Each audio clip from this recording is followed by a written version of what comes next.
যে যেমন সে মানুষকেও তেমনই ভাবে। যে নিজে ভালো সে মানুষের প্রতিও ভালো ধারণা রাখে, আর যে নিজেই খারাপ সে অন্যকেও খারাপ ভাবে। তাই আপনার ভালো বা মন্দ মানুষের কাছে প্রমাণ করতে যাবেন না।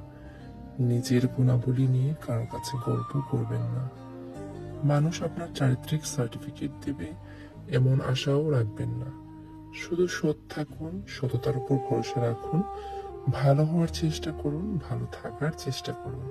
আর তাদের থেকে দূরে থাকুন যারা সবসময় আপনার দোষ খুঁজে বেড়ায়। আমরা অনেকেই আছি অন্যকে খুশি করতে গিয়ে নিজের সুখ শান্তির কথা একদম ভুলেই যাই।